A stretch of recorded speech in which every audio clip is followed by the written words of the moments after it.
ప్రధాని నరేంద్ర మోదీ గారు పపువా న్యూగిని వెళ్ళినప్పుడు దేశ అధినేత ఎలా మోకరిల్లారో మనం డిస్కస్ చేశాం.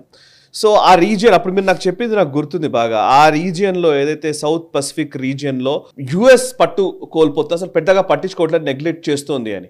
సో ఆ టైంలో మన భారత ప్రధాని పర్యటన గురించి మీరు అభివర్ణించిన రోజు మాకు గుర్తుంది అది. సో ఇప్పుడు రీసెంట్గా అదే రీజియన్కి చెందినటువంటి కుక్ ఐలాండ్స్తో చైనా అగ్రిమెంట్ చేసుకుంది. అండ్ అంతేకాదు కొంచెం స్ట్రాటజిక్ పార్ట్నర్షిప్లోకి వెళుతున్నట్టుగా తెలుస్తుంది. అక్కడే ఉన్నటువంటి సాలమన్ ఐలాండ్స్ కావచ్చు, పపువా న్యూగినియా కావచ్చు, లేకపోతే నౌరు, ఈ దేశాలతోటి చైనా కొంత ఫాస్ట్గా వాళ్ళతో సంబంధాలు నెరిపే ప్రయత్నాలు చేస్తున్నట్టుగా తెలుస్తుంది. అక్కడ పట్టు తెచ్చుకోవడం కోసం ప్రయత్నమా, లేకపోతే ఇంకా ఏమైనా ఇతరత్త అన్ని దేశాలతో జరుగుతున్నట్టుగానే సంబంధాలు నెరపడం గానే మనం భావించాలా? అంటే అమెరికా చాలా ఈ ప్రాంతాన్ని అంతా కూడా నెగ్లెక్ట్ చేసింది.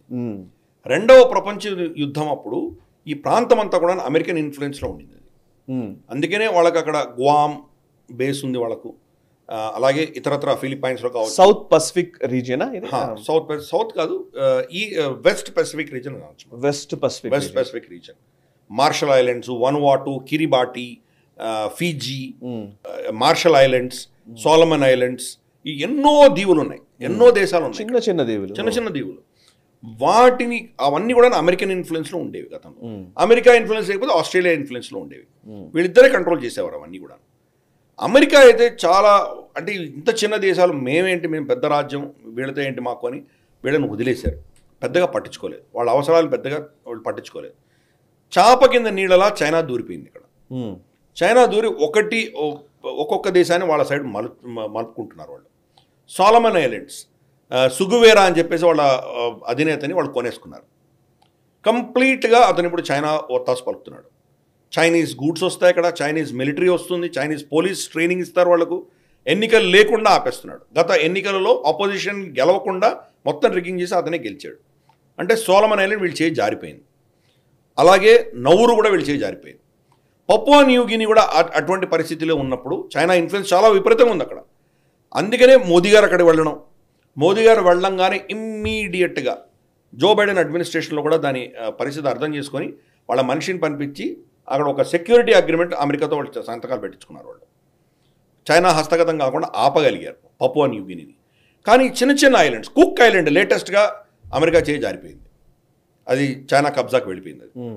సో మనకు ఐ థింక్ నేషనల్ స్టబ్లో మనం చాలా డీటెయిల్డ్గా యాక్చువల్గా ప్రోగ్రామ్ కూడా చేసాం, మ్యాప్తో సహా చేసాం మనము. First chain of islands, second chain of islands, ఇవన్నీ కూడా సెకండ్ చైన్ ఆఫ్ ఐలాండ్స్లో ఉంటాయి. సెకండ్ చైన్ ఆఫ్ ఐలాండ్స్లో వాళ్ళు వాళ్ళ ఇన్ఫ్లుయెన్స్ని పెంచుకునే దిశగా చైనా చాలా అగ్రెసివ్గా పావులు కలుపుతుంది. రేపటి రోజు అమెరికాతో యుద్ధం అంటూ వస్తే కనుక ఈ దేశాలని బేస్ పెట్టుకొని అమెరికా మీద టార్గెట్ చేయొచ్చు వాళ్ళు. ఇప్పుడు వాళ్ళకు ఉన్నటువంటి గ్వామ్లో కానీ లేదా ఇతరత్ర వాళ్ళకు ఉన్నటువంటి బేసెస్ ఫిలిప్పైన్స్లో కానీ వాటి మీద వీళ్ళు అటాక్ చేయాలంటే కనుక గతంలో ఏముండేది, అమెరికాకు ముందు నుంచే వచ్చేవి, ఒక చైనా మెయిన్లాండ్ నుంచే వచ్చేవి అటాక్స్. ఇప్పుడు వెనక నుంచి రావచ్చు, 2-3 ప్రాంతాల నుంచి రావచ్చు. ప్లస్ మెయిన్లాండ్ చైనా నుంచి, ఫుజియాన్ నుంచో ఎక్కడి నుంచో వాళ్ళు కనుక పంపించి మిసైల్సో లేకపోతే బాంబర్సో పంపించాలంటే కనుక చాలా సమయం పట్టేది. అదే సోలమన్ ఐలాండ్స్ నుంచి పంపించాలంటే చాలా తొందరగా వచ్చేస్తారు వాళ్ళు.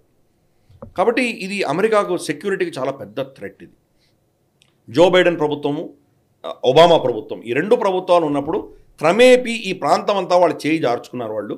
చైనా ఇప్పుడు అక్కడ హస్తగతం చేసుకుంటోంది. చూద్దాం మరి డొనాల్డ్ ట్రంప్ దాన్ని మళ్ళీ దేశాలు మళ్ళీ బెదిరించో నయానో భయానో మళ్ళీ అమెరికన్ ఇన్ఫ్లుయెన్స్ తీసుకునే ప్రయత్నం చేస్తారా, లేకపోతే పర్మనెంట్గా చైనా హస్తగతం అయిందా రాబోయే రోజుల్లో మనం చూడాలి.